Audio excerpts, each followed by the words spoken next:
I'm here with Tabitha. Victoria should be joining us shortly. Shamik Moore of Into the Spider-Verse. He's been a part of other black films. I don't know. I'm not too well versed in this young man, but he's like one of those like up and coming actors that people are like, oh yeah, this is going to be the guy. And up until this point, he was pretty cool. But being in Hollywood can definitely change and or expose a person. Tabitha, are you looking up what's going on? I am. You see it all on me. I'm reading it all on Twitter right now. I do. So I'm going to read off what Shamik has said. And I also want you guys to remember that this young man's name is Shamik Moore. Shamik Moore. It don't get no blacker than that. I'm not even really trying to be funny. Damn. It don't get like you wouldn't expect this from a guy, but hey. You never know. And so in light of the George Floyd situation, Breonna Taylor, Ahmaud Arbery, Philando Castile, etc. So many countless others, man. Botham Jean, Sandra Bland, Tamir Rice, Trayvon Martin, Oscar Grant. It goes on. We'll be here all day. Name it. Amadou Diallo. Oh yes. 20-year anniversary of that. Oh wow. And it reads, so in light of these types of situations, he spoke out.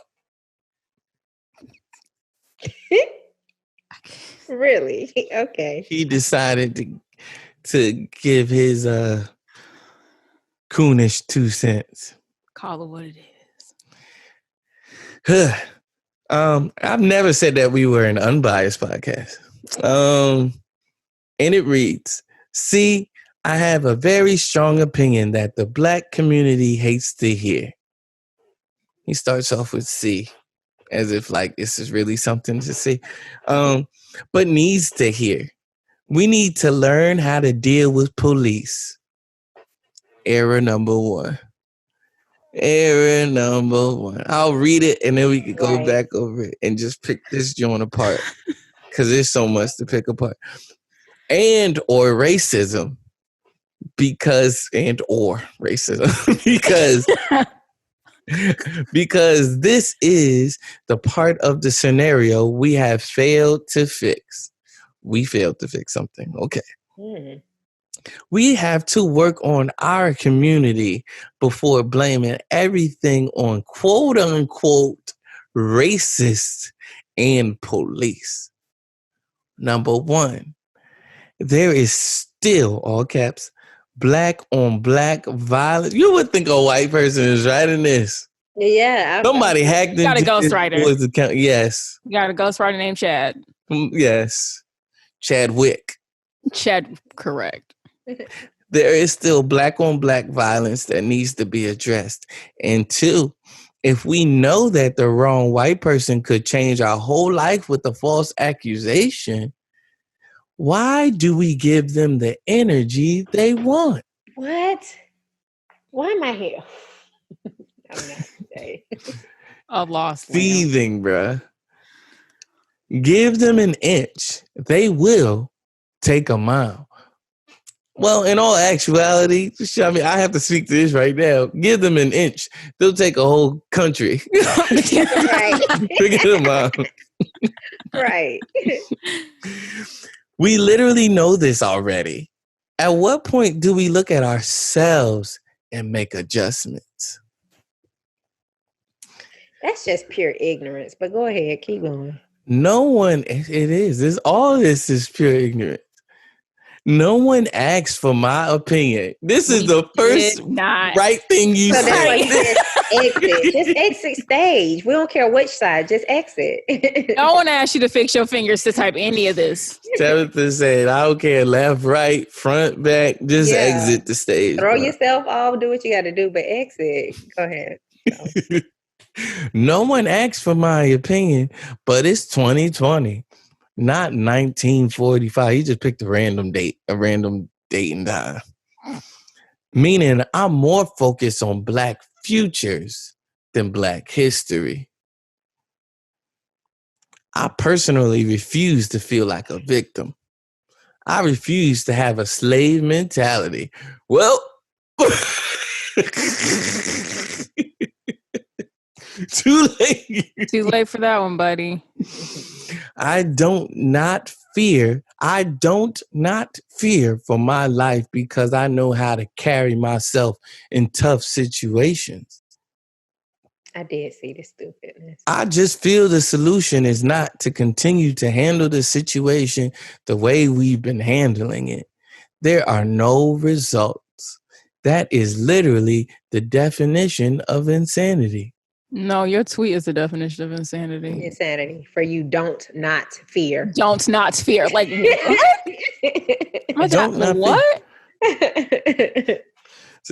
Line would be like, that's the title of this episode. I don't not fear. If you've been living under a rock.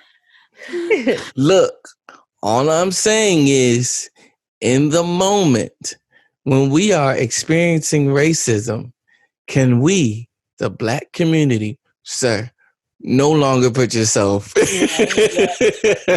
not a part of it. There is no we here, baby boy. We demand a trade. Please. Who are you trading him for? I was just about to ask. We just release him. Just release, right? I was like, I don't know, I want to trade anybody. I don't want to trade anybody right now. Gotta go. Tabitha liked my comment when I posted I posted on one joint because on one post because some guy spoke out on the news like real quick. He just hopped into the frame and he was like, stop killing Black people and we wouldn't have to deal with this. And everybody was like, he invited to the cookout. He invited to y'all invite people too easily to the cookout. Stop. Everybody having a pass. You said one good thing. Stop. Yes. Thank you, sir. Be on your merry. When we are experiencing racism. There's more. Okay. Yeah. I thought it did. Me too. All right. Oh. When we are experiencing racism, can we, the Black community, find ways to avoid being killed?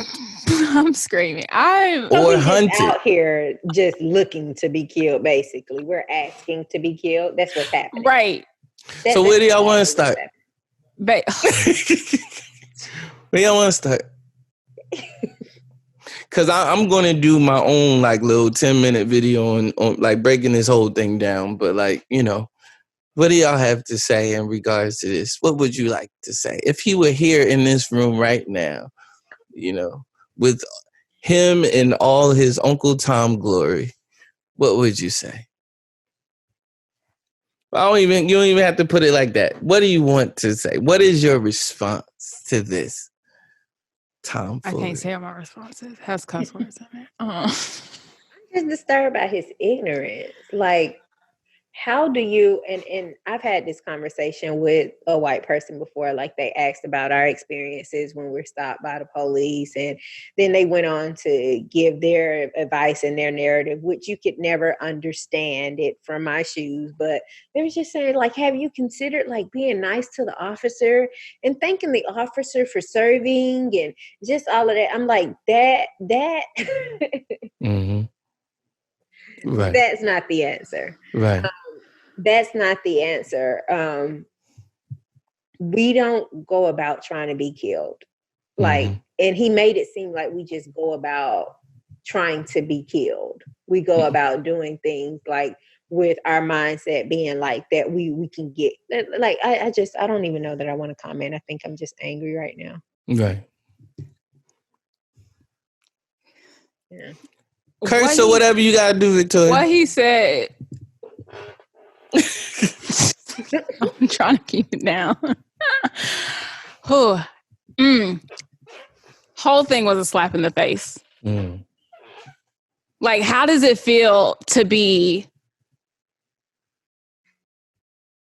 How does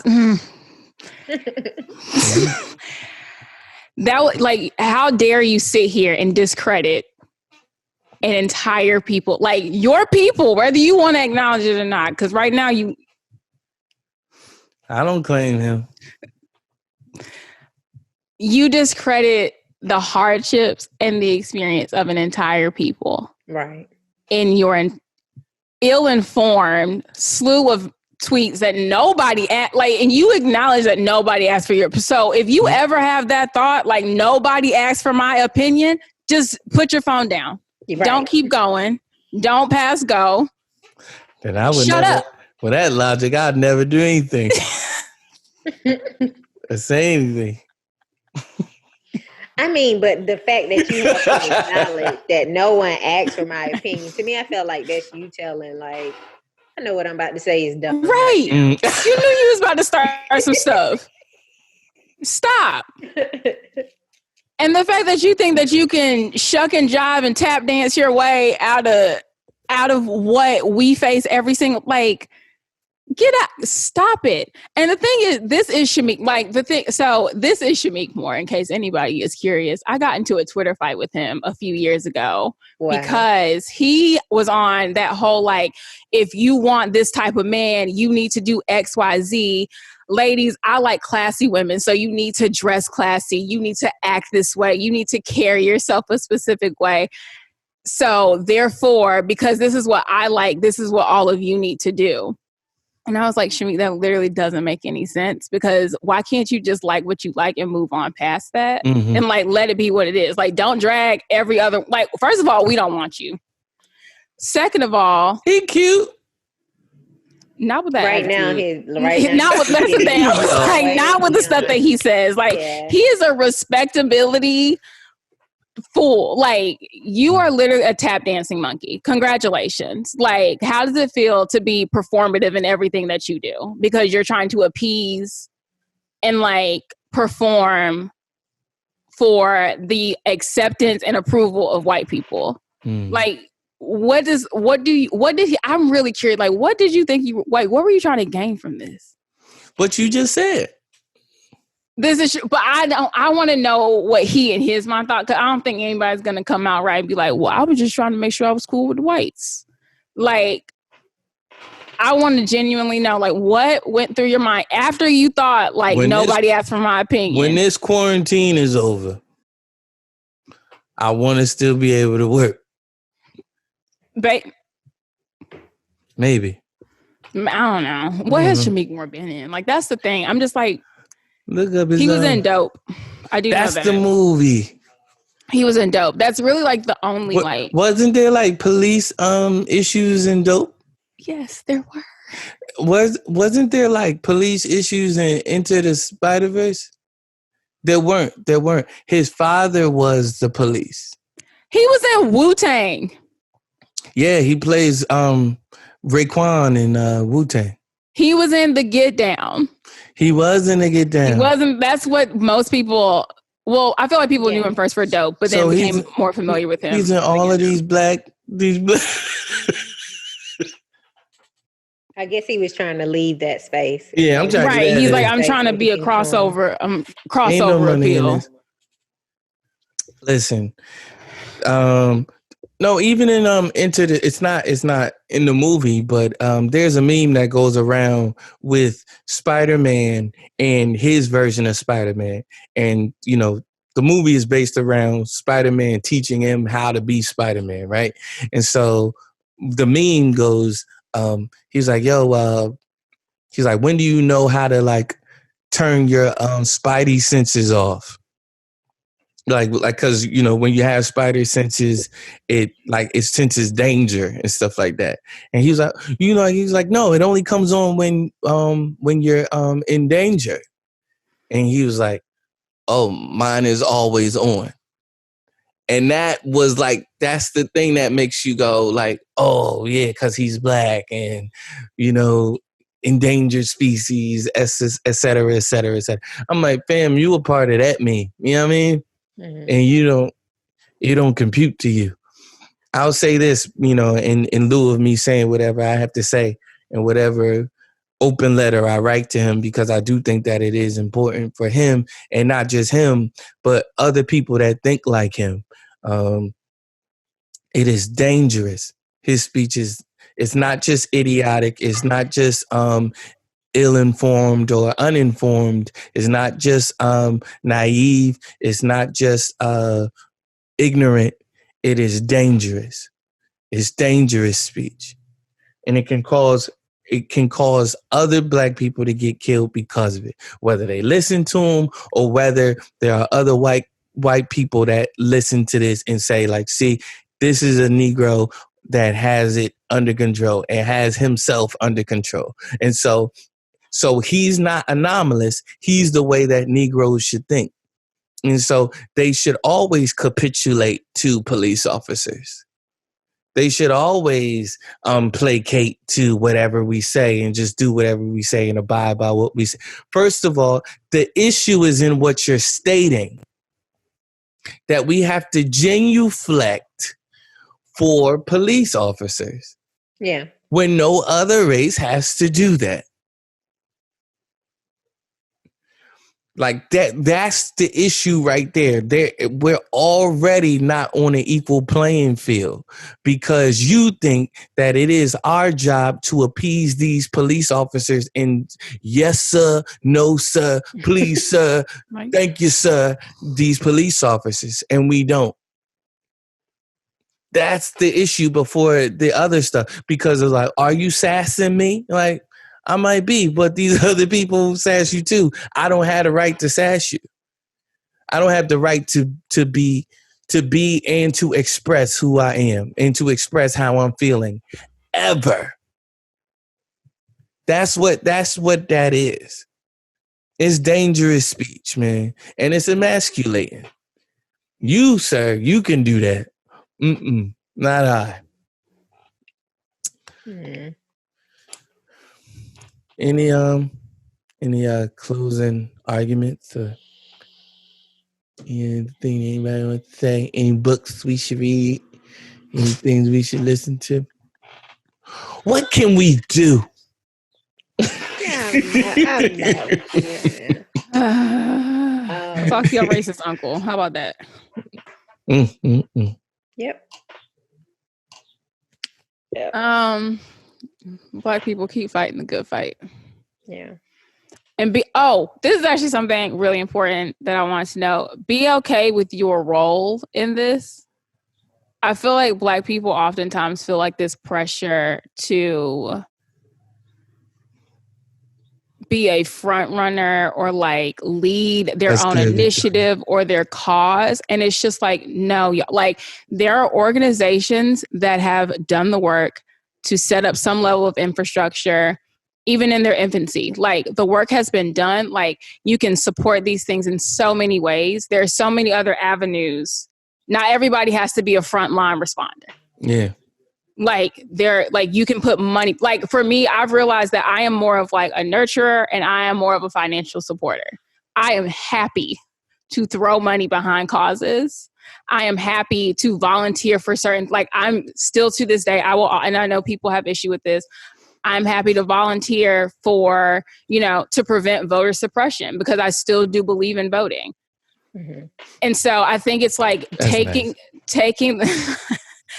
well, this is such a tangent. I'm being. No, I know, but I think I know you are, but I think that's actually a really important thing to mention, though. Like when I think a lot of times when people hear like "go vote," they really automatically go to the presidency. In reality, the president really does not have that much power, y'all. No. He's really a figurehead. Who? Unilaterally. The president, Donald Trump, is doing whatever he wants. Doing what he wants, but it's President like Trump unilaterally signs this document. President Trump unilaterally shuts down social media. He doing whatever he wants. I think that voting I'm very big on voting locally and understanding who you are voting for on a local level. Like, I believe in change starting small and it like ballooning from there. And in my mind, the way I see it is you get in on the inside, and there's also forces happening on the outside, and eventually they will meet in the middle somewhere. Like, I don't think you can have one without the other. But all that to say, be comfortable in like learning and appreciating what you can do and what your role can be in all of this, and not thinking that it is lesser than just because like you don't have like these harrowing, frontline stories to come back and tell. Like, you're important, your part matters, but I just really want people to own that and be okay with that. Yeah. And I want to speak on the importance of voting in local elections, because these are your local police chiefs. These are your prosecuting attorneys. These are your district attorneys. These are the people that have say in what happens in your area. These are the people who make laws and rights and statutes based upon the things that affect you daily, more so than the actual president does. So how your community looks, what grocery stores, all of those things that go on. Yes. So paying attention to who those people are, who is running, what they stand for, it makes, to me, I think, more of an impact than your presidential elections, your primary elections, because those happen once every 4 years. And then these happen most often like every 2 years, and different things. Just pay attention to it. But those people they control what happens in your area that you live in, more so than what's happening in the whole country as a whole. So. Great point, ladies. Great. I do want to read this, and I don't want to take this scripture out of context, but when Victoria was talking about don't feel like your part is lesser than or greater than or even greater than. Be humble. I'm not exegeting scripture, but as the body of Christ, we do play a part. I immediately thought about like when I think about parts that we play, like even going out and evangelizing, right? Back when I was a little kid, there would be some people that would go out and go door to door. But then there also would be some people that would stay at the church and pray. You know what I mean? I'm about 7 years old, so I didn't know which part I should have been a part of. You know what I mean? I know now, like I'm not really the going. I proclaim the gospel and I'll tell people about the God. I'm not the evangelistic type. I'm not the evangelist per se. I mean, I am the Lord.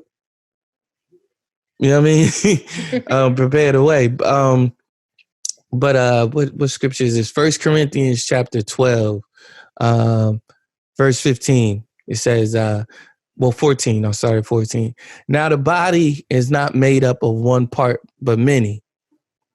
If the foot should say, because I am not a hand, I do not belong to the body, it would not for that reason cease to be a part of the body. And if the ear should say, because I am not an eye, I do not belong to the body, it would not for that reason cease to be part of the body. If the whole body were an eye, where would the sense of hearing be?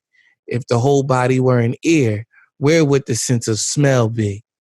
But in fact, God has arranged the parts in the body, every one of them, just as he wanted them to be. If they were all one part, where would the body be? As it is, there are many parts, but one body. The eye can't say to the hand, I don't need you. And the head cannot say to the feet, I don't need you. On the contrary, those parts of the body that seem to be weaker are indispensable, and the parts that we think are less honorable, we treat with special honor, and the parts that are unpresentable are treated with special modesty. While our present parts need no special treatment, but God has combined the members of the body and has given greater honor to the parts that lacked it, so that there should be no division in the body, but that its parts should have equal concern for each other.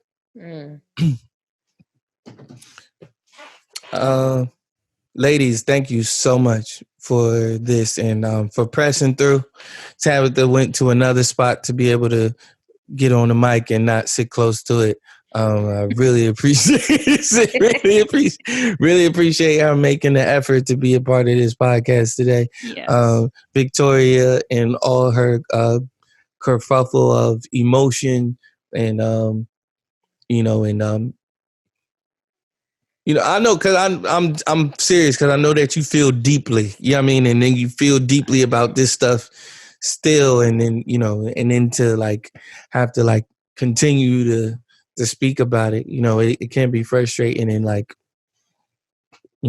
So I do appreciate you guys. Tabitha, thank you again. Thank you especially so much. And where can they hear you again? I mean, outside of this podcast, because you are always welcome to come back.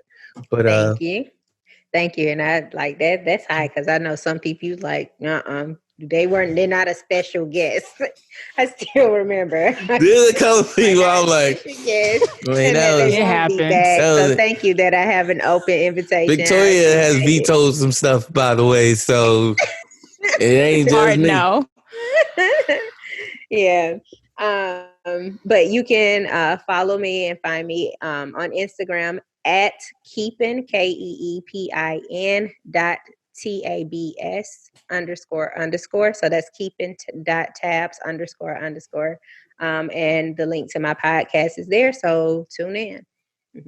Yay. Awesome. Thank you, ladies, so much. Thank you, person out there. That's bad. That's mad unpersonable. Thank you, person out there listening.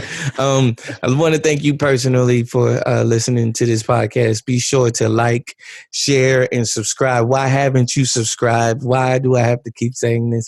Subscribe, tell others. If you disagree, voice it. If you agree, voice it. But share it. We need to keep this conversation going. Thank you. And I'm signing off from y'all too, so don't feel like I'm being rude when I don't say anything. Bye, Keith. Tabitha It's been a great gave me a blank episode. stare. I'm sorry. She was like, what's happening? I didn't know if that was to us or if that was to everybody listening. No, that was to y'all. I was It's saying us. like salutations and au revoir and all that. Hearts. Love y'all. Oh, yeah. Bye. Peace. Peace.